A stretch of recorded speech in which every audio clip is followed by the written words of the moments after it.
Hello students, हम कर रहे थे अपना एडमिशन का चैप्टर 12th क्लास का एडमिशन का चैप्टर, जिसके अंदर मैंने आपको बताया था कि रिवॉल्यूशन अकाउंट कैसे बनाते हैं। और रिवॉल्यूशन के साथ साथ मैंने बताया था कि बैड डेब्ट की ट्रीटमेंट क्या होती है। उम्मीद करता हूँ आपकी समझ में आ गई होंगी सारी बातें और आपने 2-3 रिवॉल्यूशन बना के देख लिए होंगे। अब हमारा जो टॉपिक नेक्स्ट है वो है पार्टनर्स कैपिटल अकाउंट का।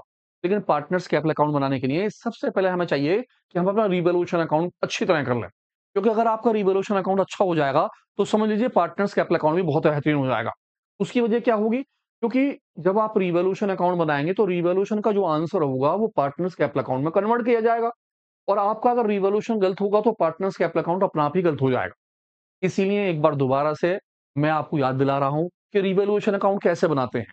और 2-3 क्वेश्चन आपको पढ़वाता हूँ, आप देखिएगा उसे खुद बनाकर कि रिवॉल्यूशन अकाउंट आपने कैसा बनाया और किस तरह से आप बना सकते हैं उसे। और उसके बाद हम बनाते हैं अपना पार्टनर्स कैपिटल अकाउंट और उसके साथ सारा का सारा क्वेश्चन एक साथ जोड़ देंगे। देखेंगे हमारा क्वेश्चन एडमिशन का किस तरह से बनेगा। तो देखिए एक बार दोबारा से, मैंने जो आपको बताया था रिवॉल्यूशन अकाउंट के अंदर, मैंने आपसे कहा था कि हमारे पास 2 साइड होती हैं। हमारी जो डेबिट वाली साइड होती है उसमें एसेट्स में डिक्रीजिंग और लायबिलिटी में इंक्रीजिंग लिखती हैं। और क्रेडिट वाली साइड में एसेट्स में इंक्रीजिंग और लायबिलिटी में डिक्रीजिंग। इसी के साथ-साथ मैंने बताया था कि अगर किसी भी रुपीस के साथ आपको एट या टू दे रखा होगा तो आप उन अमाउंटों का डिफरेंस लिखेंगे। लेकिन अगर किसी भी रुपीस के साथ लिखा होगा बाय, तो आप अमाउंट एज़ इट इज़ लिख देंगे सेम टू सेम, जो अमाउंट आपको दी होगी वही। हमेशा एप्रिशिएट बाय में जाएगा। एप्रिशिएट का मतलब होता है कीमत का बढ़ जाना। जो भी आपको अमाउंट दे रखी हो उस पर परसेंटेज लगाएँगे और अमाउंट बाहर लिख देंगे आप। रिटर्न अप कहेगा, मतलब एप्रिशिएट या बाय में जाएगा। क्रेडिटर्स नॉट लाइकली या नॉट पेड हमेशा बाय में ही लिखे जाएँगे। प्रीपेड अकर्ड हमेशा बाय में आएगा। अनरिकॉर्डेड एसेट्स, कोई एसेट्स जो रिकॉर्ड नहीं हुआ आपके पास, आप उसे क्रेडिट साइड में लिखेंगे, एसेट्स में इंक्रीजिंग हो जाएगी। इसी के साथ-साथ अंडर वैल्यूड एसेट्स आपकी हमेशा कहाँ रहेगी? वो क्रेडिट साइड में। और डेबिट साइड में कौन-कौन सी बातें थी? डेप्रिसिएशन, रिड्यूस, रिटन ऑफ या रिटन डाउन। किसी भी नाम से अगर उसने आपको अमाउंट दी होगी, तो आप हमेशा डेबिट में लिखेंगे।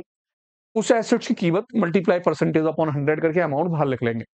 फ्रोज़न का पैसा डेटर्स के ऊपर लगाया जाएगा और आप परसेंटेज लगाकर अमाउंट बाहर कर देंगे। कभी-कभी फ्रोज़न को बैड डेब्ट के नाम से ले लेते हैं या फिर डाउटफुल डेब्ट के नाम से भी लिख देते हैं। आउटस्टैंडिंग हमेशा डेबिट साइड में आएँगे। आउटस्टैंडिंग के साथ है अनरिकॉर्डेड लायबिलिटी, क्लेम या ओवर वैल्यूड एसेट्स। ये सारी की सारी बातें आपकी डेबिट में आएँगी। तो उम्मीद करता हूँ आपने ये चार्ट बना के रख लिया होगा और समझ लिया होगा। कुछ क्वेश्चन आपको पढ़वा रहा हूँ, ध्यान से वो क्वेश्चन पढ़िए और खुद कीजिए पेंसिल से। आप वो क्वेश्चन कर लेंगे तो आपके लिए बहुत ईज़ी हो जाएगा रिवॉल्यूशन अकाउंट। और ध्यान रखिए कि आप एडमिशन करें, रिटायरमेंट करें, डेथ करें, कोई भी चैप्टर करें इनमें से, आपको सबसे पहले रिवॉल्यूशन बनाना होगा। और अगर आपका रिवॉल्यूशन सही है तो आपका क्वेश्चन अपने आप ही सही हो जाएगा। बाकी इतनी आसान है चीज़ें। तो एक बार दोबारा पढ़ता हूँ, कहता है ए और बी पार्टनर्स हैं, प्रॉफिट रेशियो जो है हमारे कैसे हैं वो इक्वल के हैं। और आपको ये बैलेंस शीट बना के दे रखी है। इस बैलेंस शीट से हम 2 क्वेश्चन करने वाले हैं। मैं दोनों क्वेश्चन आपको पढ़ रहा हूँ, आप इससे रिवॉल्यूशन बनाइएगा। जैसे कि आपके पास यहाँ कैपिटल है, जर्नल रिज़र्व वगैरह है, बाकी सारी लायबिलिटी है। इधर आपके पास बहुत सारी एसेट्स हैं। पहले पॉइंट में क्या कहता है? उसने बोला स्टॉक रीवैल्यूड एट अगर एट दे रखा हो तो क्या करेंगे? अभी-अभी मैंने पीछे बताया कि अगर आपको एट या टू दे रखा होगा तो आप अमाउंट का डिफरेंस लिखेंगे। हम देखते हैं, यहाँ पर मुझे ऐड दिया है। मैंने देखा मेरा स्टॉक, पहले स्टॉक था ₹15,000 का और अब स्टॉक कितने का हो गया? 20,000 का। पहले था कितने का? 15,000 का स्टॉक। अब स्टॉक कितने का हो गया? 20,000 का। एसेट्स में इंक्रीजिंग हो गई। कहाँ जाएगा पैसा? बाय में। आप लिखेंगे बाय स्टॉक और दोनों का डिफरेंस ₹5,000 बाय में लिख देंगे। बिल्डिंग, बिल्डिंग पर भी क्या लिखा है? एट। आप देखेंगे बिल्डिंग के पैसे पहले 20,000 थे, अब कितने हो गए? 12,000। एसेट्स में डिक्रीजिंग हो गई। आप दोनों का डिफरेंस ₹8,000 जो कम हुए हैं उसे 2 में लिख देंगे, क्योंकि डिक्रीजिंग होगी तो 2 में लिखेंगे और इंक्रीजिंग होगी तो कहाँ लिखेंगे? बाय में। फर्नीचर लिखा है 2, जब 2 लिखा है तो हम फिर डिफरेंस लिखेंगे। मैंने देखा फर्नीचर की अमाउंट 30,000 है और यहाँ फर्नीचर के हैं मेरे 31,000। पहले फर्नीचर कितने का था? 30,000 का और अब है 31 का। इंक्रीजिंग हो गए। दोनों का डिफरेंस लिखेंगे ₹1,000। कहाँ पर? बाय में, क्रेडिट साइड में। मशीन पर एप्रिशिएट है। एप्रिशिएट है तो कहाँ जाएगा? बाय के अंदर। जब रुपए से पहले क्या दे रखा हो? बाय। जब रुपए से पहले क्या दिया हो? बाय। तो सेम अमाउंट आप ऐसी की ऐसी अमाउंट उठाएंगे, ₹2,000 उठा के कहाँ लिख देंगे? बाय में लिख देंगे। By machine appreciated ₹2,000 as it is. उसने कहा प्लांट रिटर्न अप है तो फिर कहाँ जाएगा? बाय में। और रुपए से पहले दिया है बाय, तो अमाउंट 1000 ऐसी की ऐसी लिख देंगे। प्रोविजन, आप प्रोविजन के पैसे डेप्टर्स पर लगा देंगे 10%। मेरा डेप्टर्स 10%, आप क्या करेंगे, डेप्टर्स के 90,000 के ऊपर 10% लगाएंगे, आपकी अमाउंट आ जाएगी 9,000 रुपए। और क्योंकि यहां पे लिखा है बाय, तो आप 9,000 रुपए एज इट इज लिख देंगे। ऐसे कैसे, कहां पर, रिवैल्यूएशन के 2 के अंदर। तो ध्यान से, स्टॉक एट लिखा है तो दोनों का डिफरेंस देखेंगे। अगर पैसे कम हो रहे हैं अब, तो आप लिखेंगे 2 में, और पैसे अगर ज्यादा हो रहे हैं तो कहां लिखेंगे, बाय में। बिल्डिंग पर एट है तो आप डिफरेंस से देखेंगे, कम है तो 2 में, ज्यादा है तो बाय में। फर्नीचर पर 2 है तो डिफरेंस लिखेंगे, 2 है तो डिफरेंस, कम हो रहे हैं पैसे तो डेबिट में यानी 2 में, और ज्यादा हो रहे हैं तो पैसे बाय में। एप्रिशिएट हमेशा बाय में आएगा, रुपए से पहले बाय है तो same amount. Plant and machine return up है तो पैसे ज्यादा हो गए, बाय में आएंगे। रुपए से पहले तो बाय, सेम अमाउंट। प्रोविजन का पैसा 2 में लिखेंगे। अब क्योंकि 10% लिखा है तो 10% डेप्टर्स पर लगाएंगे, 90,000 का 9,000 आ गया। और क्योंकि बाय लिखा था तो अमाउंट एज इट इज लिख देंगे, 9,000 कुछ भी नहीं करेंगे आप। पहला वाला रिवोल्यूशन तैयार कीजिएगा और देखेगा क्या आया। दूसरा वाला रिवोल्यूशन, केस नंबर 2 का मतलब है ये दूसरा रिवोल्यूशन करना, आप इसी बैलेंस शीट से दूसरा करेंगे। पहला वाला आपका रिवोल्यूशन तैयार हो गया, दूसरा वाला पढ़ते हैं।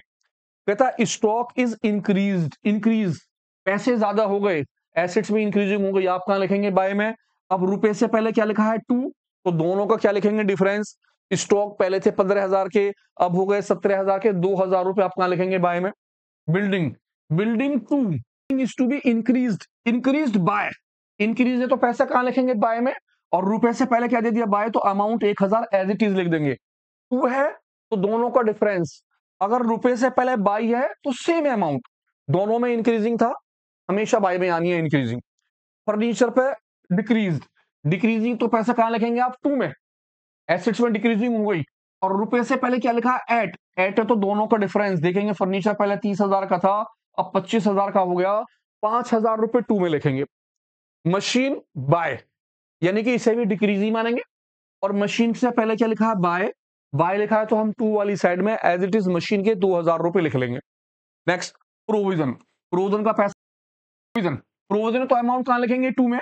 उसने कहा प्रोविजन करना 10%, आप डेप्टर्स की अमाउंट लेंगे, 90,000 का 10% निकालेंगे, और आपकी अमाउंट कितनी आ जाएगी, 9,000। लेकिन परसेंटेज से पहले क्योंकि क्या लिखा है, 2, तो आप क्या करेंगे, पुराना वाला प्रोविजन जो है, जो आपका ओल्ड वाला प्रोविजन है, वो इसमें से माइनस कर देंगे 5,000। अब आपके पैसे जो है कितने रह गए, 4,000 रुपए। आप रिवॉल्यूशन के 2 में प्रोविजन के नाम से 4,000 रुपए दिखाएंगे। तो दोनों में देखिए ध्यान से, अगर परसेंटेज से पहले 2 लिखा है तो पुराना वाला प्रोविजन माइनस होगा। लेकिन अगर परसेंटेज से पहले लिखा हो बाय, तो आपने जो परसेंटेज लगाई है, आपकी परसेंटेज कितनी निकल के आई थी, 9,000, आप एज इट इज 9,000 रुपए लिखेंगे। तो ध्यान से अगर दोनों रिवॉल्यूशन को आप देखेंगे तो आपको पता चल जाएगा कि एट और 2 का कितना प्यारी बात होती है। यानी एट और 2 अगर हमारे दिमाग में रहेगा तो हम क्वेश्चन गलत नहीं कर सकते। इंक्रीजिंग हमेशा 2, इंक्रीजिंग हमेशा बाय में आएंगे, डिक्रीजिंग हमेशा 2 में आएंगे। साथ में हमें ध्यान रखना एट, 2 और बाय के बारे में। तो दोनों को दोनों रिवॉल्यूशन कीजिए इसी बैलेंस शीट के हिसाब से। 2 रिवॉल्यूशन और पढ़ा रहा हूं, ध्यान से इन दोनों रिवॉल्यूशन को और देखिए क्या कहते हैं। केस नंबर सी, यानी कि थर्ड वाला क्वेश्चन, कहता stock is written down, down है तो कहां लिखेंगे आप, जी हाँ, डिक्रीजिंग हो गया, 2 में लिखेंगे। और रुपए से पहले बाई है तो सेम अमाउंट। बिल्डिंग, बिल्डिंग पर एट है, एट है तो डिफरेंस लिखेंगे, देखेंगे बिल्डिंग पहले 20,000 की थी, अब 18,000 की हो गई, तो 2,000 की क्या हो गई, डिक्रीजिंग, आप 2,000 रुपए लिख देंगे 2 में। फर्नीचर रिटन अप है तो कहां लिखेंगे, बाय में। और रुपए से पहले क्या लिखा है, 2, तो दोनों का डिफरेंस देखेंगे। हमारे पास फर्नीचर था 30,000 का, अब हो गया 33 का, केवल 3,000 रुपए आप कहां लिखेंगे, बाय में। एंड प्लांट, प्लांट है तो इसे भी कहां लिखेंगे, बाय में। लेकिन रुपए से पहले क्या लिखा है, बाय, तो आप as it is same amount. जब एक ही लाइन में दोनों आ रहे हो, एंड लिखा हुआ हो, तो जो रिटर्न अप इसके लिए लगाया गया वही रिटर्न अप प्लांट के नहीं होगा, यानी प्लांट भी और ये दोनों रिटर्न अप कहलाएंगे। ध्यान रखना है, अगर 2 है तो दोनों का डिफरेंस लिखा जाएगा, अगर बाय होगा तो अमाउंट एज इट इज 1,000 ऐसा कैसे लिख देंगे। प्रोविजन, अब प्रोविजन के साथ उसने आपको 5,100 रुपए दे दिए, तो आप क्या करेंगे, इस 5,000 में से ये वाले 5,000 माइनस कर लेंगे, यानी कि जो ओल्ड वाला प्रोविजन होगा 5,000 का आप माइनस कर लेंगे। अब आपके प्रोविजन के पैसे केवल कितने लिखे जाएंगे, 100 रुपए। केवल बाय वाली कंडीशन में सेम अमाउंट लिखेंगे, अगर बाय ना लिखा हो तो पुराना वाला प्रोविजन आपको हमेशा माइनस करना होगा, ये आप ध्यान रखेंगे। ये रिवॉल्यूशन आपका तैयार हो जाएगा। निकाल के देखिएगा आंसर क्या निकल के आ रहा है, और मुझे कमेंट्स बताइएगा कि केस ए, केस बी, केस 3 इनके आंसर क्या-क्या आ रहे हैं, ताकि मैं आपको उसका सॉल्यूशन बता सकूं। केस नंबर डी क्या कहता है? केस डी के अंदर कहता था value of stock is found over valued. सबसे अच्छी चीज है ओवर वैल्यूड या फिर अंडर वैल्यूड। अब ओवर वैल्यूड अंडर वैल्यूड का मतलब क्या होता है? कुछ चेंज हो जाता है। ओवर का मतलब ज्यादा नहीं होता है। ओवर का मतलब यह है कि सपोज कीजिए आपका वेट है और कोई आपसे कि आपका वेट बहुत ओवर हो रहा है, तो आप क्या करेंगे? जी हाँ, आप क्या करेंगे? उसे कम। तो ओवर का मतलब होता है कम करना, ना कि ज्यादा करना। इसका मतलब है कि वो चीज ज्यादा ऑलरेडी हो चुकी है, अब आपको क्या करनी है? कम। यानी स्टॉक के पैसे हमें क्या करने हैं? कम करने हैं, क्योंकि वो बहुत ज्यादा हैं। कम करने तो कहां लिखेंगे? टू के अंदर। और अमाउंट कितनी लिख देंगे? 10%। अब 10% कैसे लगाएंगे? तो मैंने देखा स्टॉक, मेरे पास स्टॉक है 15,000 रुपए का, तो मैं स्टॉक की कीमत लूंगा या जिसकी भी चीज होगी वो लूंगा, मल्टीप्लाई जो भी परसेंटेज है वो परसेंटेज अपॉन 100 प्लस परसेंटेज। जी हाँ, ओवर होने पर 100 में परसेंटेज प्लस होगी, और अगर अंडर होगा तो जी हाँ माइनस होगी। कैसे? स्टॉक की कीमत हमारे पास है 15,000 की, तो आप यहां लेंगे 15,000 रुपए मल्टीप्लाई 10 अपॉन 110। 100 में आपने 10% प्लस कर लिया। अब आपका वैल्यू जो होगा काटने के बाद जो निकल कर आएगी वो वैल्यू आपकी क्या कहलाएगी? Overvalued. आप उस पैसे को कहां लिख देंगे? टू में। तो ध्यान रखें, अगर उसने आपको परसेंटेज दे रखी होगी ओवर वैल्यूड की, तो आपको परसेंटेज प्लस करनी है 100 के साथ। लेकिन अगर सपोज कीजिए अंडर वैल्यू दे रखा होगा, तो आप इस 100 में से उस परसेंटेज को क्या कर देंगे? माइनस, तब कीमत लिखेंगे। ओवर वैल्यूड तो कहां जाएगा? जी हाँ, टू में, क्योंकि हमें पैसे कम कर रहे हैं। कहता बिल्डिंग, बिल्डिंग क्या है? Under valued. अब अंडर वैल्यूड तो क्या करा जाए? जी हाँ, पैसे कम लिखे, आप करेंगे ज्यादा, आप लिखेंगे बाय में। अब रुपए से पहले बाय दिया है तो अमाउंट 2,000 रुपए एज इट इज लिख देंगे आप। यहां पर परसेंटेज थी तो परसेंटेज निकालने का तरीका यह हो गया। अमाउंट दे रखी हो तो आप चुपचाप अमाउंट ऐसे कैसे लिख देंगे? प्रोविजन, प्रोविजन का पैसा टू में जाएगा। लेकिन जब वो कह दे एक्सेस, एक्सेस का मतलब है कि आपके प्रोविजन जो है ना रिड्यूस करने हैं, ज्यादा हो चुके हैं, आप कम कर दीजिए। तो अब आपको ये 2,000 रुपए जो होंगे वो कहां लिखने होंगे? बाय में। जी हाँ, जब बोल दे एक्सेस या वो क्या बोल दे रिड्यूस, प्रोविजन के नहीं है, तो प्रोविजन का पैसा कहां लिखा जाएगा? बाय में लिखा जाएगा। अब ये प्रोविजन का पैसा आप बाय में लिखेंगे। Creditors, revalued at. अब क्रेडिटर्स पे एट लिखा हुआ है, तो मैंने देखा भैया क्रेडिटर्स के पैसे मेरे थे 10,000। अब क्रेडिटर्स की अमाउंट कितने की हुई? 25,000। मैंने देखा कि मेरे लाइबिलिटी के अंदर क्या हो गई? इंक्रीजिंग। अब लाइबिलिटी में इंक्रीजिंग, ध्यान कीजिए, लाइबिलिटी की इंक्रीजिंग अलग होती थी हमारी। हम क्या करेंगे? लाइबिलिटी की इंक्रीजिंग के लिए यहां जाएगी आपकी लाइबिलिटी की इंक्रीजिंग, लाइबिलिटी की इंक्रीजिंग यहां, और लाइबिलिटी की डिक्रीजिंग यहां। अभी तक हमने जितनी भी चीजें करी वो एसेट्स से रिलेटिव थी। एसेट्स की डिक्रीजिंग यहां आती है और एसेट्स की इंक्रीजिंग यहां। लेकिन अगर किसी लाइबिलिटी के बारे में इंक्रीजिंग डिक्रीजिंग हो तो अपोजिट, इंक्रीजिंग डेबिट साइड में और डिक्रीजिंग क्रेडिट साइड के अंदर। उम्मीद करता हूं आपकी समझ में दोनों के दोनों क्वेश्चन आ गए होंगे, आपने चारों पॉइंट ध्यान से कर लिए होंगे। केस नंबर ई, बहुत ध्यान से देखिएगा। केस नंबर ई, मैंने कोशिश करी है कि ज्यादातर रिवॉल्यूशन के अच्छे अच्छे पॉइंट आपको कवर कर दूं, ताकि आपके दिमाग में से रिवॉल्यूशन का डर खत्म हो जाए। तो सभी पॉइंटों को बहुत आराम से देखिए, ध्यान से कीजिए, और सभी के आंसर कमेंट्स कीजिए, ताकि मैं आपको बता सकूं कि आंसर कैसे हैं आपके। ध्यान से देखते हैं। कहता प्लांट इज वैल्यूलेस। प्लांट की कीमत क्या हो गई? वैल्यूलेस। वैल्यूलेस का मतलब प्लांट की कीमत खत्म हो गई, जीरो हो गई। पहले हमारे पास जो प्लांट था वो था 15,000 का, पहले था 15,000 रुपए का, और अब कीमत क्या हो गई? जीरो। इसका मतलब है सारा का सारा प्लांट कम हो गया। आप पूरे के पूरे प्लांट के 15,000 रुपए रिवॉल्यूशन के टू में लिख देंगे जब लिखा हो valueless. Loan paid of, loan की क्या कर दी? पेमेंट कर दी। अगर किसी भी लाइबिलिटी की जो आपके पास यहां लाइबिलिटी हो, उस लाइबिलिटी की अगर आप पेमेंट करते हैं तो रिवॉल्यूशन अकाउंट में वो नहीं आएगा, क्योंकि आपने उसे कैश में पेमेंट करी होगी और वो कैश अकाउंट में जाता है। तो रिवॉल्यूशन से इसका कोई लेना देना नहीं है। अगर कोई भी लाइबिलिटी आपको दी है और उस लाइबिलिटी की आप पेमेंट करते हैं तो वो रिवॉल्यूशन अकाउंट में नहीं आता। रिवॉल्यूशन में केवल वो चीजें आती हैं जो एसेट्स में इंक्रीजिंग या एसेट्स में डिक्रीजिंग हो। ये लाइबिलिटी को इंक्रीज करें, लाइबिलिटी को डिक्रीज करें। जैसे कि इसने बोला स्टॉक, स्टॉक क्या कहता है? वो रिटर्न ऑफ, खत्म करना है, यानी स्टॉक को बिल्कुल खत्म कर दीजिए। खत्म का मतलब है मेरे पास स्टॉक था 15,000 का, अब मुझे खत्म करना है, यानी कि जीरो कर देना है। तो सारा स्टॉक डिक्रीज हो गया। मैं स्टॉक के पूरे 15 के 15,000 रुपए रिवॉल्यूशन के 2 में लिख दूंगा। ऑल डेप्टर्स आर गुड्स, क्या कहता है ऑल डेप्टर्स।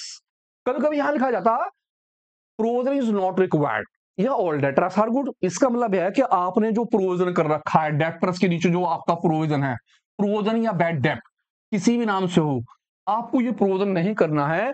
आपको ये प्रोविजन के पैसे आप रिवॉल्यूशन के बाय में लिखने हैं। जी हाँ, रिवॉल्यूशन अकाउंट के बाय में। इससे क्या होगा, आपके डेप्टर्स बढ़ जाएंगे। जब बोले ऑल डेप्टर्स आर गुड्स या बोले there is no provision required, तो आप बैड डेप्ट या प्रोविजन के जो पैसे होंगे उस पैसे को रिवॉल्यूशन के बाय में लिख लेंगे। Next, outstanding wages paid. अब आपने आउटस्टैंडिंग वेजेस पेड कर दी। मैंने देखा जी यहां पर मेरे पास आउटस्टैंडिंग वेजेस है और मैंने इसकी क्या करी है पेमेंट। जैसे कि उसने लोन की पेमेंट करी थी तो मैं इस एंट्री को नहीं लूंगा, क्योंकि मेरे पास जो लायबिलिटी थी मैंने उसकी पेमेंट कर दी। मुझे इससे कोई लेना देना नहीं है, ये रिवॉल्यूशन का आइटम नहीं है। लेकिन ध्यान से देखिए, उसने बोला सैलरी आउटस्टैंडिंग। मैंने देखा यहां पर तो कोई सैलरी है नहीं, इसका मतलब ये नई सैलरी बनी है और लायबिलिटी में लिखी जाएगी। जब मैं इस पैसे को लिखूंगा तो लायबिलिटी में इंक्रीजिंग होगी। ये पैसा मेरा रिवॉल्यूशन अकाउंट के 2 में आएगा आउटस्टैंडिंग सैलरी के नाम से। अब ध्यान से देखिए, ये भी आउटस्टैंडिंग है और ये भी आउटस्टैंडिंग है, लेकिन ये वाला आउटस्टैंडिंग जो है मैंने पेड करा है। जब मैंने पेड करा है तो इसकी कोई एंट्री नहीं होनी। और ये आउटस्टैंडिंग नया बना है, यानी कि लायबिलिटी में इंक्रीजिंग हुई है। तो ये वाले आउटस्टैंडिंग के पैसे जो मेरे पास पहले से नहीं थे, अब मैं उसे रिवॉल्यूशन के 2 में लिखूंगा और लायबिलिटी में मेरी इंक्रीजिंग हो जाएगी। तो बताइए इसका आंसर निकाल के क्या आता है। मैं तब तक पढ़ता हूं एफ वाला पॉइंट। क्या कहता है एफ पॉइंट के अंदर, balance sheet as it is लेंगे, इस पॉइंट को पढ़ते हैं। कहता स्टॉक इंक्लूड, स्टॉक के अंदर इंक्लूडिंग है क्या चीज, 500 रुपीज ऑब्सोल्यूटेड आइटम, खराब, यानी कि मेरे स्टॉक में 500 रुपए खराब हैं, खराब आइटमों के हैं। तो एसेट्स में क्या हो गई, डिक्रीजिंग हो गई। ये 500 रुपए रिवॉल्यूशन के 2 में आएंगे। क्लेम, कहता claim on accounts of workman compensation 7,000 का है। अब मैंने देखा भैया यहाँ कोई क्लेम विलेम तो नहीं है, नहीं है क्लेम, तो क्लेम के पैसे रिवॉल्यूशन के 2 में आएंगे। यानी कि मुझे इसकी नई लायबिलिटी बनानी है और क्लेम हमेशा लायबिलिटी होते हैं, तो आप लायबिलिटी यानी कि 2 वाली साइड में एज इट इज लिख देंगे 2 क्लेम के नाम से 7,000 रुपए। बी ने टेक ओवर करा क्या चीज, इन्वेस्टमेंट, और कितने रुपए में कर लिया, मार्केट वैल्यू 20,000 रुपए का। मैंने देखा भैया इन्वेस्टमेंट की कीमत कितनी की थी, 15,000 रुपए की, और उसे लिया कितने रुपए के अंदर, 20,000 के अंदर। एसेट्स में क्या हो गई, जी हाँ इंक्रीजिंग हो गई। अब इन दोनों का डिफरेंस रिवॉल्यूशन के बाय में लिखेंगे, लिखेंगे बाय इन्वेस्टमेंट 5,000 रुपए, और क्योंकि बी ने लिया है तो बी के कैपिटल अकाउंट जब हम सीखेंगे तो वहां लिख लेंगे। अभी फिलहाल ये 5,000 रुपए रिवॉल्यूशन अकाउंट के बाय में आएंगे। क्यों, क्योंकि एसेट्स के अंदर इंक्रीजिंग हो गई। प्रीपेड रेंट, मैंने देखा यहाँ प्रीपेड तो कुछ भी नहीं है, प्रीपेड मेरे एसेट्स होते हैं। अब प्रीपेड रेंट मैं कहां लिखूंगा, एसेट साइड में, बाय में, एसेट्स में इंक्रीजिंग हो जाएगी। मैं लिखूंगा रिवॉल्यूशन के बाय में बाय प्रीपेड रेंट। ऐसी कोई भी लायबिलिटी जो आपके पास ना लिखी हुई हो और आप उसे लिखें तो आप उसे लायबिलिटी साइड में यानी 2 में लिख दें। ऐसी कोई भी एसेट जो आपके पास पहले से नहीं है और आप उसे लिखना चाहते हैं तो आप उसे एसेट साइड यानी कि बाय में लिख दें। कोई भी अनरिकॉर्डेड एसेट्स है बाय में लिख लीजिए, कोई भी अनरिकॉर्डेड लायबिलिटी है उसे 2 में लिख दीजिए। उम्मीद करता हूं दोनों के दोनों आपके रिवॉल्यूशन हो गए होंगे। ध्यान से इनके आंसर निकालिए, समझिए और दोबारा से देखिए। याद रखिए कि इनमें से कोई ना कोई पॉइंट आपके साथ जरूर फंसेगा। एक पॉइंट और आपको समझा रहा हूं, ध्यान से इस वाले क्वेश्चन को और देख लीजिए। उसके बाद हम अपना कैपिटल अकाउंट लेते हैं और मैं आपको समझाता हूं कि कैपिटल अकाउंट के अंदर भी रिवॉल्यूशन की बहुत जरूरत है, क्योंकि जब तक आपका रिवॉल्यूशन अकाउंट नहीं होगा कैपिटल अकाउंट आपके लिए अधूरा है। और ये सारे के सारे रिवॉल्यूशन जो मैंने आपको कराए हैं, आप यकीन मानिए इससे बाहर नहीं जाने वाला। आप प्रैक्टिस कीजिए, इन पॉइंटों को ध्यान ध्यान से समझ लीजिए, किस किस बारे में कैसे कैसे मैंने करे हैं, और सबके आंसर निकालिए। लास्ट वाला पॉइंट, पॉइंट नंबर जी क्या है, बहुत अच्छा पॉइंट है। कोई ना कोई पॉइंट आपको जरूर टकराएगा इनमें से। क्या कहता है वो, balance sheet as it is है। कहता the value of building furniture are to be reduce by 10% and 3,000। इसका मतलब है बिल्डिंग के लिए जो है हमने यूज करा है कितना, 10%, और फर्नीचर के लिए जो है यूज करा गया है 3,000 रुपए, क्योंकि लिखा the value of building and furniture reduce. अब रिड्यूस है तो आप कहां लिखेंगे, एसेट्स में डिक्रीजिंग हो गई, आप लिखेंगे कहां पर, 2 में। 10% है तो आप उसका 10% निकाल लेंगे, किस चीज का, बिल्डिंग का। आपने देखा बिल्डिंग 20,000 की है, 20,000 का 10% निकाला, 2,000 रुपए आ गए, आप रिवॉल्यूशन के 2 में लिख देंगे। अब क्योंकि यहाँ 3,000 एज इट इज दे दिए, तो आप किसके नाम से, फर्नीचर के नाम से 3,000 रुपए ऐसे कैसे लिख देंगे, क्योंकि रिड्यूस टू में जाएगा, आप लिखेंगे टू बिल्डिंग 2000 रुपए, टू फर्नीचर 3000 रुपए। Next point, bill payable paid off, bill payable की पेमेंट कर दी। अब बिल पेबिल हमारा क्या था, लाइबिलिटी, मैंने लाइबिलिटी की क्या कर दी, पेमेंट कर दी। कहीं नहीं लिखूंगा, छोड़ दूंगा, पेमेंट ही तो ये भाई। अगला point, stock, stock reduce, reduce है तो मैं कहां लिखूंगा, टू में, क्योंकि एसेट्स में डिक्रीजिंग हो गई। अब ध्यान से देखेंगे कितना परसेंट है, 40%। तो मैंने देखा स्टॉक, मेरा स्टॉक है 15,000 का, मैं क्या करूंगा, 15,000 रुपए का कितना परसेंट निकाल दूंगा, 40/100। और जो मेरी अमाउंट आएगी मैं उसे रिवॉल्यूशन के टू में लिख दूंगा, क्योंकि स्टॉक रिड्यूस हो गया। अब ध्यान से ये वाला पॉइंट देखिए, कहता मशीन, अब मशीन को भी हम क्या लेंगे, रिड्यूस ही, लेकिन यहां पर लिखा 40, लेकिन पहले क्या लिखा है, टू। जब टू लिखा हो, जी हाँ, डिफरेंस, आप 100% में से 40 माइनस कर लीजिए। इसका मतलब ये हुआ कि 100% होती है सारी, मैंने इसमें से 40% माइनस करा। अब मुझे केवल कितनी परसेंट, 60% अमाउंट लगानी है। मैंने देखा मशीन, मेरी मशीन की कीमत जो थी वो कितने की है, 20,000 की।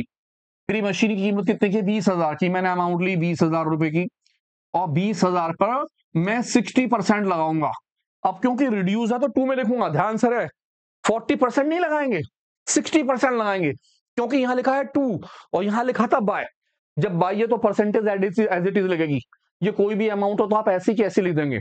लेकिन अगर टू लिखा हो तो आप परसेंटेज 100 में से माइनस करके वो लगाएंगे, अमाउंट दी हो तो अमाउंट माइनस करके लगाएंगे। तो उम्मीद करता हूं पॉइंट बहुत अच्छी तरह समझ में आया होगा। एक पॉइंट और आपके लिए बेहतरीन सा, ध्यान से उसको और देख लीजिए और हमारा काम हो जाएगा खत्म। क्या कहता है, बहुत प्यारे पॉइंट है, पॉइंट जी। जितनी भी इन्वेस्टमेंट की कंडीशन है सारी लाया हूं मैं। इन्वेस्टमेंट की कौन कौन सी कंडीशन होती है, क्योंकि जब मैं कैपिटल अकाउंट करूंगा तो वहां पर एक इन्वेस्टमेंट से जरूर रिलेटिव पॉइंट आना है। ऐसी जब भी आप बोर्ड का क्वेश्चन करेंगे तो एक पॉइंट जरूर आएगा जो इन्वेस्टमेंट से रिलेटिव होगा। किस तरह से होगा, ध्यान से समझिए इस पॉइंट को। कहता है इन्वेस्टमेंट 5,000 के हैं, remaining unrecorded in the books. जो 5,000 के इन्वेस्टमेंट थे वो क्या है, अनरिकॉर्डेड, अभी तक लिखे ही नहीं गए हैं। यानी इन्वेस्टमेंट अभी 5,000 के लिखे नहीं गए हैं। मैंने देखा मेरे इन्वेस्टमेंट 15,000 के तो लिखे हुए हैं, मुझे 5,000 के और लिखने हैं। जब वो और लिखने हैं तो एसेट्स में क्या होगी, जी हाँ, इंक्रीजिंग। इंक्रीजिंग होगी तो मैं इस पैसे को कहां लिखूंगा, बाय में। आप लिखेंगे बाय इन्वेस्टमेंट और 5,000 रुपए एज इट इज बाय में आ जाएंगे, रिवॉल्यूशन के बाय। अगला point, the market value of investment 45,000। मैंने देखा जी इन्वेस्टमेंट था 15,000 का, मार्केट वैल्यू हो गई है 45,000 रुपए, तो एसेट्स में क्या हुई, इंक्रीजिंग हो गई। आप कहां लिखेंगे, बाय में। और 15,000 में से 45,000 को माइनस कर लेंगे, 30,000 रुपए बाय में लेके जाएंगे। नेक्स्ट पॉइंट, ये सारे पॉइंट अलग अलग हैं, आप एक पॉइंट ना समझे, या तो ये पॉइंट आएगा, ये पॉइंट नहीं आया तो ये वाला पॉइंट आएगा, ये नहीं आया तो ये वाला पॉइंट आएगा, इनमें से कोई सा भी एक पॉइंट आ सकता है। तो ध्यान से हर पॉइंट की ट्रीटमेंट देखिए। पहला वाला अनरिकॉर्डेड, आपने रिकॉर्ड कर दिया, एसेट्स में इंक्रीजिंग हो गई, बाय में गए। दूसरा वाला इन्वेस्टमेंट की मार्केट वैल्यू हो गई है 45,000 की, पहले था 15,000 का, अब हो गई है 45,000, एसेट्स में इंक्रीजिंग हो गई 30,000 की।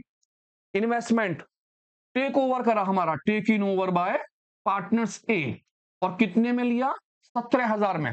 इन्वेस्टमेंट था 15,000 का, लिया 17,000 के अंदर, एसेट्स में क्या हो गई, इंक्रीजिंग।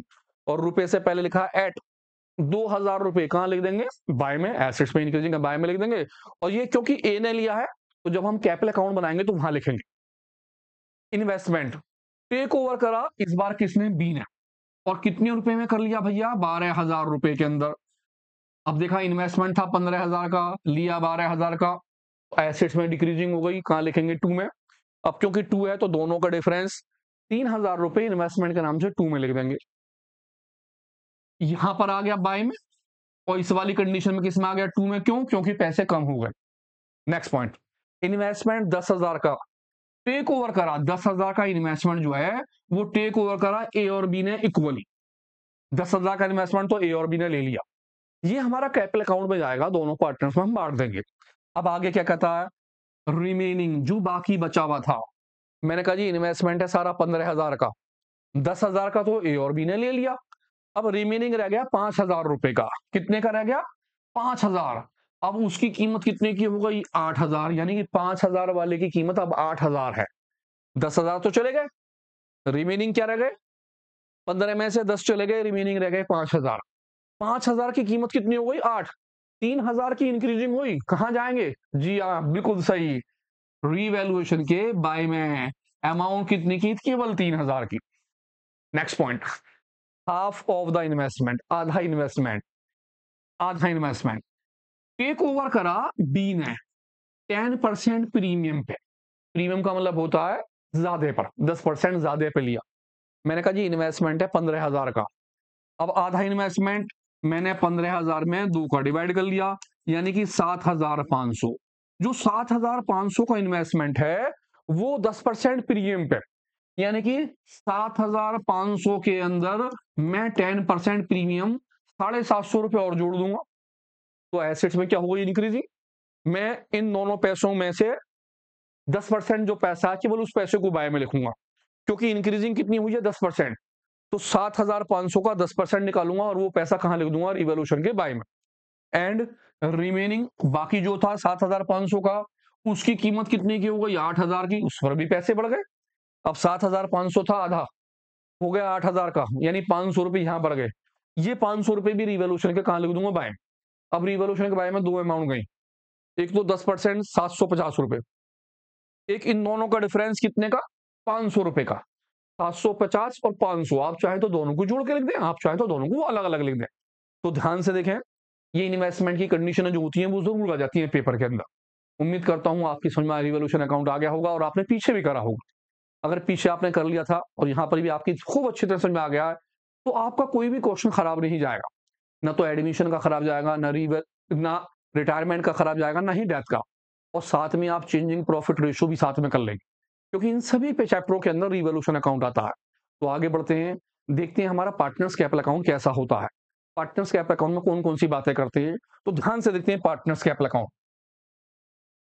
तो स्टार्ट करते हैं पार्टनर्स कैपिटल अकाउंट। अगर आपने रिवॉल्यूशन अकाउंट तैयार कर लिया है तो पार्टनर्स कैपिटल अकाउंट तो बहुत ईजी है, बहुत आसान। कुछ पॉइंट हैं, गिनती के पांचों पॉइंट आपको याद करने हैं खाली। पांचों पॉइंट एज इट इज ऐसे कैसे छपने हैं? जी हाँ, बिल्कुल ऐसे ही। तो पार्टनर्स कैपिटल अकाउंट में सबसे पहले डेबिट साइड में लिखते हैं पर्टिकुलर, पहले पार्टनर्स का नाम, दूसरे पार्टनर्स का नाम और तीसरे का नाम। तीसरे का मतलब है नए वाले का नाम। दो पार्टनर्स हमारे पास ऑलरेडी होते हैं, एक नया पार्टनर्स आता है, तो हम तीसरे पार्टनर्स को यहां ले लेते हैं। अगर आपके बैलेंस शीट में 3 पार्टनर्स दिए हों तो आपका नया पार्टनर जो होगा आप 4 का कॉलम बनाएंगे। ज्यादातर जितने भी पेपर आते हैं उनमें 3 पार्टनर्स यानी 2 पार्टनर्स होते हैं। 2 हैं तो 3 का बनाएंगे, 3 हो तो 4 का पार्टनर्स कैपिटल अकाउंट बनाएंगे। फिर लेंगे पर्टिकुलर, फिर पहले वाले पुराने पार्टनर्स का नाम, फिर दूसरे पुराने का, और सी मतलब नए वाले पार्टनर्स का नाम। इस तरह से आपका पार्टनर्स कैपिटल अकाउंट बनेगा। पार्टनर्स कैपिटल अकाउंट में सबसे पहले हर क्वेश्चन के अंदर आप यहां लिखते हैं by balance BD, by balance और बीडी। और बाय बैलेंस बीडी के अंदर आपके पास जो बैलेंस शीट दी होती है क्वेश्चन में, उस बैलेंस शीट से उठाकर यहां लिख देते हैं कैपिटल पहले वाले पार्टनर्स की और दूसरे वाले पार्टनर्स की। इन दोनों की कैपिटल उठाकर यहां रख दी जाती है सबसे पहले बाय बैलेंस बीडी के नाम से। अब उसके बाद आप यहां लिखते हैं बाय कैश या फिर बैंक। ये जो होता है वो नए वाले पार्टनर्स की कैपिटल होती है। जो आपके पास नया पार्टनर्स आता है उसके नए पार्टनर्स की कैपिटल, इस नए पार्टनर्स की कैपिटल को आप लास्ट वाले कॉलम में लिख देते हो, यहां पर इसके पैसे उठाकर। जब भी कोई नया पार्टनर्स आएगा वो अपने साथ कैपिटल लाएगा, आप बाय कैश या बैंक के नाम से उस पैसे को उसके कॉलम में लिख देंगे, सी के कॉलम में। 2 बातें फिक्स हो गई, हर क्वेश्चन में होंगी। तीसरे नंबर पर आप यहां लिखते हो by premium of goodwill, premium of goodwill. अब ये प्रीमियम ऑफ गुडविल का मतलब होता है जब भी कोई नया पार्टनर्स आएगा तो वो अपने साथ गुडविल का पैसा लेकर आता है, और वो गुडविल का पैसा पुराने वाले दोनों पार्टनर्स में यहां बांट दिया जाता है, इसमें भी और इसमें। अगर आपको क्वेश्चन में एक रेशो दिया हो तो जो रेशो दिया है आप उसी में उसे बांट लेते हैं। लेकिन सपोज कीजिए आपको पुराना रेशो भी दिया हो, नया रेशो भी दिया हो, या वो किसी भी कंडीशन से आपसे रेशो निकलवाना होगा, तो आपको सैक्रिफाइसिंग रेशो निकालना होगा। जी हाँ, जैसे हमने शुरू में क्वेश्चन करे थे रेशो वाले, आपको सैक्रिफाइसिंग रेशो निकाल के उस सैक्रिफाइसिंग में दोनों को गुडविल को बांटना होगा, दोनों के पैसे आप यहां रख देंगे। तो ये तीनों बातें फिक्स हो गई। नंबर 1 बैलेंस बीडी पुराने वालों की कैपिटल, नंबर 2 बाय कैश या बैंक नए वाले की कैपिटल, नंबर 3 गुडविल का पैसा जो नया पार्टनर से लेकर आया है, नंबर 4 आपके ने जो रिवैल्यूएशन अकाउंट बनाया होगा, अगर आपके रिवैल्यूएशन के अंदर कोई निकला होगा प्रॉफिट, तो आप उस प्रॉफिट के पैसे को दोनों पार्टनर्स में लिख देंगे। आपका जो पीछे रिवॉल्यूशन अकाउंट बनाया उसमें अगर प्रॉफिट होगा तो आप बाय में लिखेंगे दोनों के पैसे, ए के भी और बी के भी। अगर बाय द वे क्या होगा लॉस, तो आप उस लॉस को यहां लिखेंगे टू में, आप लिखेंगे टू रीवैल्यूएशन लॉस, और लॉस के पैसे को ए के पैसे ए में, बी के पैसे बी में। अब इन दोनों में से एक चीज आनी है, दोनों तो नहीं आ सकते, प्रॉफिट है तो प्रॉफिट लिख देंगे, लॉस हो तो लॉस लिख देंगे। कभी कभी ऐसा भी होता है रिवॉल्यूशन अकाउंट बराबर भी आ जाते हैं, जी हाँ, इधर भी 5,000 है और इधर भी 5,000, दोनों साइड बराबर आ गए। जब रिवॉल्यूशन अकाउंट दोनों बराबर आ जाएंगे तो ना तो प्रॉफिट होगा और ना लॉस होगा, तो आप ना तो प्रॉफिट के पैसे लिखेंगे ना ही लॉस के पैसे, आप उसे डिवाइड ही नहीं कर पाएंगे फिर। तो अगर प्रॉफिट है तो आप उसे कहाँ लिखेंगे, बाय में, अगर लॉस है तो आप उसे कहाँ लिखेंगे, टू में, और अगर बराबर आए तो छोड़ देंगे। चार बातें आपकी फिक्स हो गई भाई साहब, लिख लीजिए, चारों बातें 100% आनी है। अब पांचवा पॉइंट क्या है, पांचवा पॉइंट, आपकी जो बैलेंस शीट होती है, इस बैलेंस शीट में कभी कभी दिया होता है रिजर्व, कभी कभी होता है वर्कमैन कंपनसेशन रिजर्व, कभी कभी आपके यहां पर दिए होते हैं प्रॉफिट एंड लॉस, कभी कभी आपके दिए होते हैं गुडविल, या आपके एसेट्स और लाइबिलिटी साइड में होते हैं। अगर सपोज कीजिए लाइबिलिटी साइड में, आपकी लाइबिलिटी साइड में कोई भी आइटम दे रखा होगा, चाहे वो रिजर्व हो, चाहे वो वर्कमैन रिजर्व हो, या उसने क्या दे रखा हो, प्रॉफिट एंड लॉस दे रखा हो, तो आप यहां लिखेंगे उसके पैसे को, लिख देंगे उसका नाम, या अगर रिजर्व है तो रिजर्व, वर्कमैन है तो वर्कमैन, और दोनों पार्टनर्स में डिवाइड कर देंगे उनके ओल्ड रेशो में, जो उनके पुराने रेशो थे उन रेशो में बांट देंगे उसे। रिवैल्यूएशन अकाउंट आप पहले से ओल्ड रेशो में बांट के आए हुए हैं। गुडविल का पैसा आपका सैक्रिफाइसिंग रेशो में बटा हुआ है दोनों पार्टनर्स में। अगर सपोज कीजिए कोई चीज एसिड्स आपकी आती है, किसमें, एसिड्स में, एसिड साइड में, ज्यादातर एसिड्स के अंदर प्रॉफिट लॉस या गुडविल होती है, तो आप उस पैसे को टू में लिख देंगे, यहां पर टू में आप लिखेंगे टू प्रॉफिट एंड लॉस, या फिर गुडविल, या जो भी चीज होगी वो किस चीज की होगी, बैलेंस शीट की, जो आपकी पुरानी बैलेंस शीट में दी होगी, आप दोनों को यहां लिख देंगे। देखा जाए तो आपकी पांच बातें आती हैं गिनती की, बस ये वाली बात तो एडिशनल है। अगर क्वेश्चन में हुआ तो हम उसे लिखेंगे, नहीं हो तो लिखने की जरूरत नहीं है। लेकिन अगर आप ध्यान से देखें तो ये 5 पॉइंट आपके फिक्स हो गए। कौन कौन से पॉइंट, एक बार दोबारा देखिए, पांचों पॉइंट कौन कौन से। Number 1, by balance BD, by balance BD में पुराने वाले की दोनों की कैपिटल लिखी जाएगी। बाय कैश, नए वाले का कैश का मतलब नए वाले की कैपिटल लिखी जाएगी। प्रीमियम ऑफ गुडविल, गुडविल के पैसे को दोनों पार्टनर्स डिवाइड कर लेंगे, कौन से रेशो में, सैक्रिफाइसिंग रेशो में। रिवैल्यूएशन प्रॉफिट दोनों पार्टनर्स में लिख दिया जाएगा ओल्ड रेशो के अंदर। रिजर्व नंबर 5 में दोनों पार्टनर्स में बांट देंगे, कौन से रेशो में, ओल्ड रेशो में। इन सभी का टोटल कर देंगे नीचे, इसी टोटल को उठाकर आप एज इट इज यहां ले लेंगे, और सब अमाउंट एज इट इज यहां पर आ जाएगा ऊपर ऐसे कैसे ही, और जो आंसर है आपका कहलाएगा बाय बैलेंस शीट, ये आपका होगा आंसर।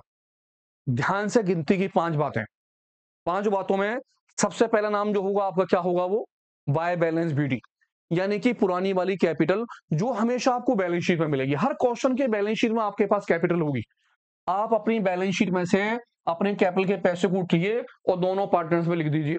दोनों पार्टनर्स में कहां कहां लिख देंगे, सबसे पहले बैलेंस बीडी में, दोनों में।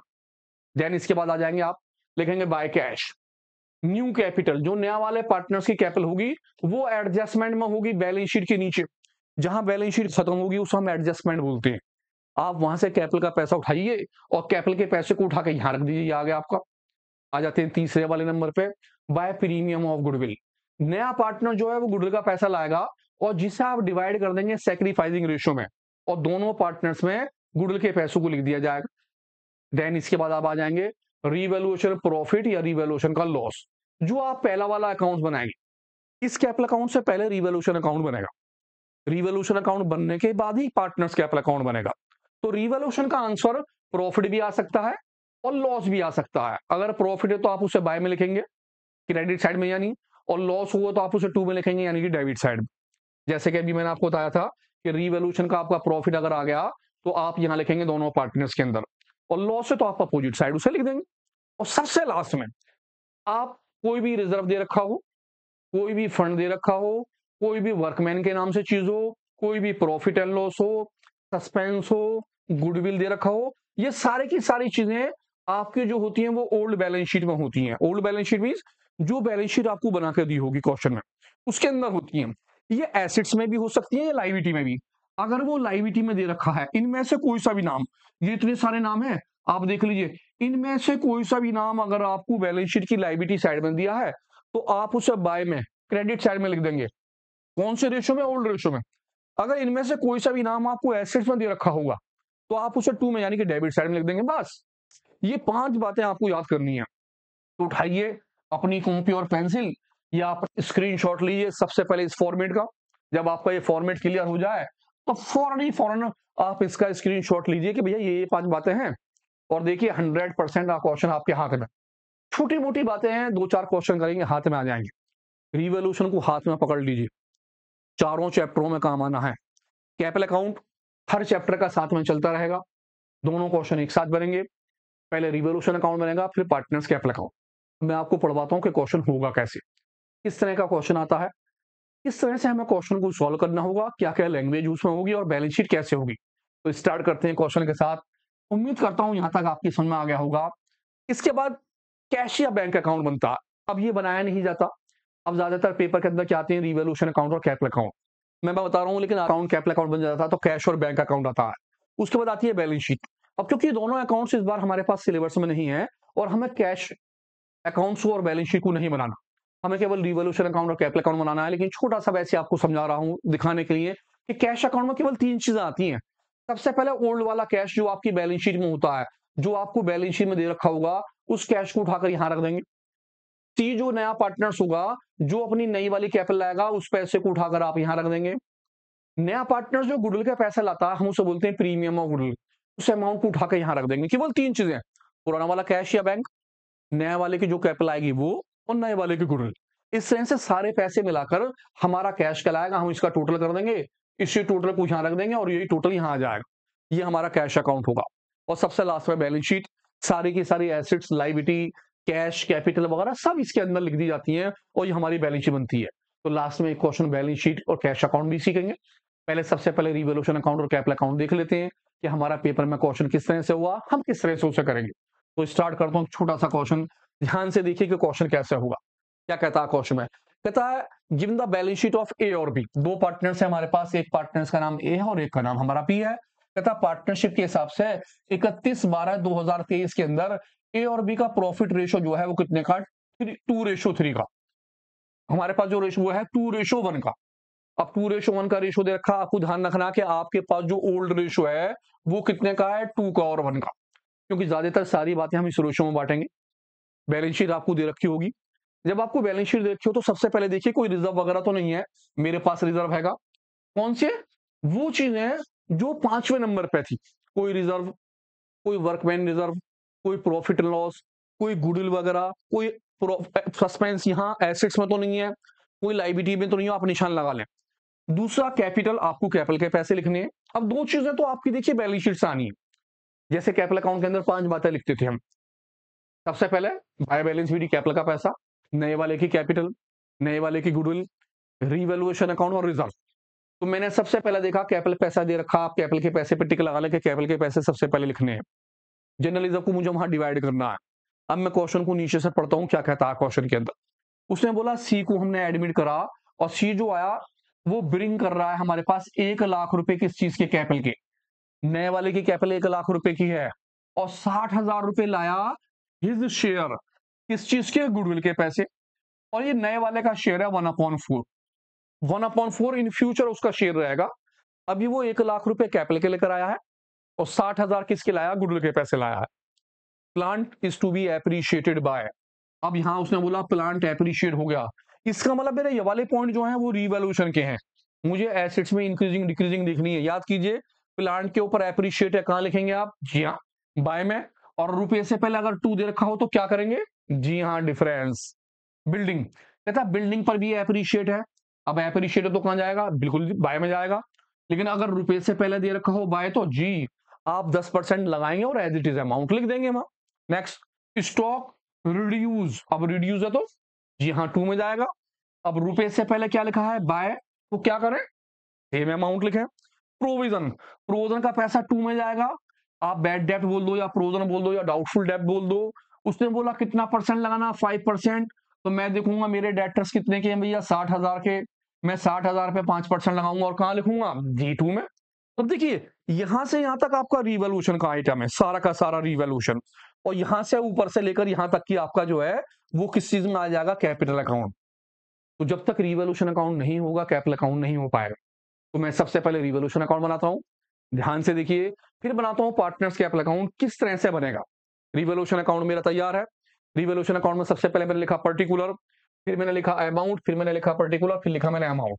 और यहां से अपने रिवोल्यूशन के पहला पॉइंट, दूसरा पॉइंट और तीसरा पॉइंट, तीनों पॉइंटों को ले रहा हूं। पहला पॉइंट प्लांट पर एप्रिशिएट था, अब एप्रिशिएट तो मैं आ गया बाय में, मैंने यहां लिखा बाय प्लांट और मैंने प्लांट पे लिख दिया एप्रिशिएट। अब क्योंकि मुझे उसने दिए हैं 2, तो मैं डिफरेंस देखूंगा। मैंने देखा भैया मेरी प्लांट की जो कीमत थी पहले थी 1,00,000 रुपए की, और अब मेरी प्लांट की कीमत कितनी की हुई है? 1,20,000। इसका मतलब है मेरी जो इंक्रीजिंग हुई वो कितने की हुई? 20,000 रुपए की। मैंने क्या करा? 1,20,000 में से 1,00,000 को माइनस कर दिया। क्यों माइनस करा? क्योंकि यहां पे लिखा था 2 और 20,000 मेरे बाय में आ गए।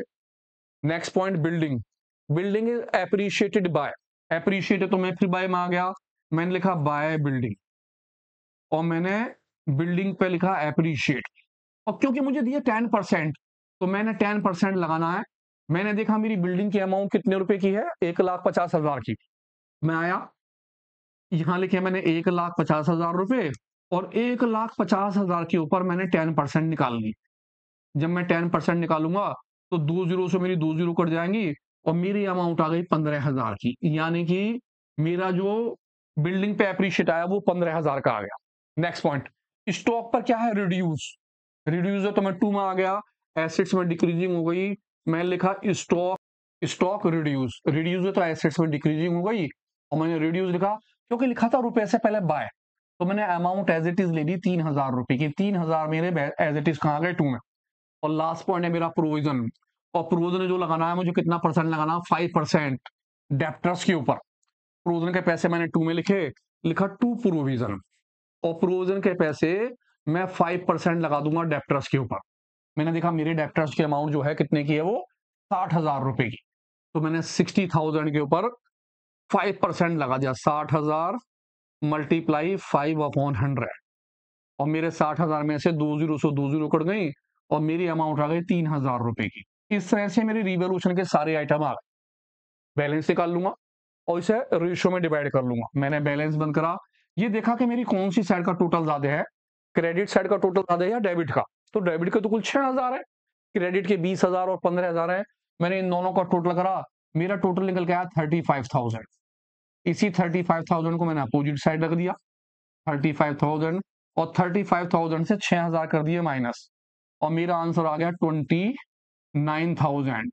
और इसे मैं बोलूंगा टू प्रॉफिट। और ये मेरा जो प्रॉफिट होगा मैं इसे ओल्ड रेशियो में 2:1 दोनों में उसे डिवाइड कर दूंगा, क्योंकि मेरे दोनों पार्टनर्स के जो रेशियो थे वो थे 2:1। तो मैंने दोनों पार्टनर्स में डिवाइड करा 2:1 में। पहले का नाम लिखा ए, अमाउंट लिखी 29,000 मल्टीप्लाई पहले पार्टनर्स का रेशियो 2 और दोनों का रेशनल एट 3, इससे मैंने इसे डिवाइड कर दिया। फिर मैंने दूसरे पार्टनर्स का नाम लिखा बी और मैंने 29,000 को डिवाइड करा 29,000 मल्टीप्लाई 1, इसका 1 और दोनों का टोटल 3, और आराम से इसे काट देता हूं। कितनी बार गया? काट दिया जी मैंने, ये मेरा कटा 9, 6, 6 और 6, और जब मैं 9, 6, 6 की और मैंने 2 की मल्टीप्लाई करी, मेरा हो गया 1, 8, 3, 3 और 3। अब राउंड फिगर में करने के लिए आप 6 की जगह इसे क्या कर सकते हो? 7 कर सकते हो जब राउंड में आया, क्योंकि जब मैं 3 से काटूंगा तो मेरा आया 966, तो अमाउंट आया मेरी आई 18333। अगर कोई चीज पॉइंटों में आ रही हो तो आप पॉइंटों को छोड़ दीजिए और किसी एक में एडजस्ट कर लीजिए। जैसे मेरा ये वाला क्वेश्चन था, जब मैं 3 का डिवाइड 29,000 में करता हूं तो मेरा आता है 96,666.66, तो मैंने पॉइंट को हटाया, या तो पॉइंट छोड़ दीजिए, मैं इसकी जगह 6 कर लेता हूं, या किसी एक में एडजस्ट कर लीजिए। तो 2 की मल्टीप्लाई करके इसका अमाउंट उतना निकल के आया, तो मेरा रिवोल्यूशन अकाउंट तैयार है। आप ध्यान से रिवोल्यूशन देख लीजिए और हम करते हैं आप कैपिटल अकाउंट। कैपिटल अकाउंट में कौन कौन सी बातें, ध्यान से उस पॉइंट को देखते हैं। कैपिटल अकाउंट, कैपिटल अकाउंट में मैंने 5 बातें लिख ली हैं। सबसे पहले मैंने लिखा बाय बैलेंस बीडी। क्या लिखूंगा बैलेंस बीडी में? जी हाँ, पुराने वाली कैपिटल, फिर बाय कैश नए वाले की कैपिटल, प्रीमियम ऑफ गुडविल के पैसे दोनों में डिवाइड कर लूंगा, रिवोल्यूशन प्रॉफिट और जर्नलिज्म। तो मैंने सबसे पहले देखा बाय बैलेंस बीडी में मेरे पास जो पुराने वाली कैपिटल है वो कितने कितने की है। पहले की कैपिटल 1,80,000 है, दूसरी कैपिटल 1,50,000 रुपए है। मैंने बैलेंस शीट से पैसे लिए और पहले वाले कॉलम में लिख दिए 1,80,000 की पहले की कैपिटल और 1,50,000 रुपया फौरन दूसरे वाले की कैपिटल। अब मैं आ गया बाय कैश में। बाय कैश में मुझे पता है कि मुझे लिखनी है नए वाले की कैपिटल। मैंने देखा 1,00,000 रुपए किस चीज के हैं, कैपिटल के। नए वाले की कैपिटल जो थी वो 1,00,000 रुपए की थी, और गुडविल के पैसे जो थे वो कितने थे, 60,000 रुपए किस चीज की थी, गुडविल के पैसे। तो 1,00,000 रुपए को लिखूंगा किसके कॉलम में, सी के कॉलम में, और 60,000 दोनों में डिवाइड करूंगा। किस रेशो में, 2:1 में। तो मैं सबसे पहला आया, मैंने बाय कैश के नाम से नए वाले की कैपिटल लिख दी 1,00,000 रुपए की। अब क्योंकि मेरे पास जो गुडविल की अमाउंट है वो है 60,000 रुपए की, तो मैंने 60,000 को दोनों पार्टनर्स में डिवाइड करा। ए में 60,000 मल्टीप्लाई 2/3, और फिर बी में डिवाइड करा मैंने 60,000 मल्टीप्लाई 1/3। मेरे इसके पैसे आ गए 3 दूनी 6, 20,000 रुपए अमाउंट इसकी आ गई, और 40,000 रुपए मेरे इसके आ गए। मैंने दोनों के गुडविल के पैसे लिख दिए, पहले वाले के 40,000 रुपए और दूसरे के कॉलम में कितने पैसे, 20,000 रुपए। कितना आसान। आपको केवल बैलेंस शीट से सबसे पहले कैपिटल का पैसा लिखना है, फिर नए वाले की कैपिटल लिखनी है, जो गुडविल के पैसे उन दोनों को मैंने उससे डिवाइड कर देने, और दोनों के पैसे वहां जाएंगे। अब आएगा रिवॉल्यूशन का प्रॉफिट। अभी अभी आपने रिवॉल्यूशन का प्रॉफिट निकाला, क्या निकल के आया आंसर, आपका आंसर निकला 1,833 और 3, और ये निकल के आया 966 और 7। उठा के रिवॉल्यूशन का प्रॉफिट वहां रख दिया, लॉस होता तो मैं इधर लिख देता। नेक्स्ट इसके बाद आ गया जनरल रिजर्व। मैंने देखा मेरी बैलेंस शीट के अंदर जनरल रिजर्व कितने रुपए का है, जनरल रिजर्व 12,000 का जनरल रिजर्व। 12,000 को दोनों में डिवाइड कर लूंगा। मैं आया यहाँ पर, मैंने लिखा रिजर्व, भैया रिजर्व के पैसे हैं 12,000 रुपए, और मैंने 12,000 को ए में डिवाइड करा, लिखा 12,000 रुपए मल्टीप्लाई 2/3, और फिर मैंने बी के अंदर डिवाइड करे 12,000 रुपयों को, लिखा 12,000 रुपए मल्टीप्लाई 1/3। 3 चौक 12, 4,000 इसके आ गए, और 4,000 से 8,000 रुपए इसके पैसे आ गए, दोनों के पैसे। मैंने अमाउंट लिखी 8,000 रुपए की पहले वाले के नीचे, और 4,000 रुपए का दूसरे वाले के नीचे लिख दिया, और मेरा ये हो गया क्या चीज, वर्किंग नोट। काम खत्म हो गया। अब 4 पॉइंट मेरे पास। सबसे पहले बाय बैलेंस शीट उसके पैसे लिख दिए, बाय कैश नए वाले की कैपिटल, प्रीमियम गुडविल के पैसे डिवाइड कर दिए, रिवॉल्यूशन का प्रॉफिट आएगा, जनरल रिजर्व। पांचों की पांचों बातें कंप्लीट हो गई, खत्म। कितना आसान है। आपको केवल चीजें उठा के भरनी है, अगर आपका रिवॉल्यूशन तैयार है तो ज्यादातर वक्त रिवॉल्यूशन पे दीजिए, और इन सबका टोटल कर लीजिए। मैंने सबका टोटल करा, मेरा पहले वाले का टोटल यहाँ आया 1,00,000 रुपए, एज इट इज लिख दिया। अब मैंने इसका टोटल करा 766, ये आ गया जी मेरे 9 और 1 10, 3 13 का 3 हासिल को 1 1, और 5 और 1 6 और 2 8, और 1 ये आ गया। मैंने इसका टोटल करा 3 3 और 3, 8 दूनी 16 का 6 1, 4 और 1 5, 5 और 1 6, 6 और 6 12 13 14 का 4 हासिल को 1 और 1 2 और 1 3, 46,333। आपने तीनों के सबसे पहले टोटल करने हैं। इसी टोटल को उठा के आपको अपोजिट साइड लिखना है। ए का टोटल ए वाले के नीचे, ये आ गया मेरा 246,000। बी का टोटल बी के नीचे आ गया 1,83,667। तीसरे का तीसरे में आ गया मेरा कितने का, 1,00,000 रुपए का। जब तीनों के टोटल आ जाए तो एज इट इज ऊपर, क्योंकि ऊपर तो कुछ है नहीं, आपका टोटल आ गया 246,333, 1,83,667, और यही आ गया मेरा 1,00,000 रुपए। और आपका क्वेश्चन हो गया बाबा जी खत्म। बस 2 अकाउंट्स, एक तो रिवॉल्यूशन अकाउंट बनना और एक कैपिटल अकाउंट। कितना आसान है। आप सबसे पहले रिवॉल्यूशन पक्का कर लीजिए। कैपिटल अकाउंट में तो 5 बातें फिक्स है अपनी जगह। सबसे पहले बैलेंस शीट लिखना है, बाय कैश नए वाले की कैपिटल, गुडविल का पैसा, रिवॉल्यूशन का जो भी आंसर आया वो, और जर्नल रिजर्व को बांटना है। मेन चीज रिवॉल्यूशन जो दूसरे अकाउंट से आनी है, बाकी सारी चीजें उठा के भरनी है। तो ध्यान से लग जाइए, बहुत अच्छी तरह से फॉर्मेट को बना लीजिए, रिवॉल्यूशन के साथ क्वेश्चन कीजिए, अच्छी तरह से समझिए। मिलते हैं एक नई वीडियो में। केवल एक क्वेश्चन आपको बताया है कि हाँ कितना आसान है क्वेश्चन करना। तो सेकंड वीडियो में आ रहा हूँ और भी अच्छे अच्छे क्वेश्चन लेके, नई नई बातों को लेकर, सारे क्वेश्चन आपको दिखाने के लिए अपनी एक कॉपी ले लीजिए। उस कॉपी के ऊपर सबसे पहले रिवॉल्यूशन अकाउंट का फॉर्मेट बना लीजिए, उसके नीचे पार्टनर्स कैपिटल अकाउंट का फॉर्मेट बना लीजिए, और दोनों फॉर्मेट बना के क्वेश्चन को देखिए। तो मिलते हैं एक नई वीडियो के अंदर, तब तक के लिए बेस्ट ऑफ लक।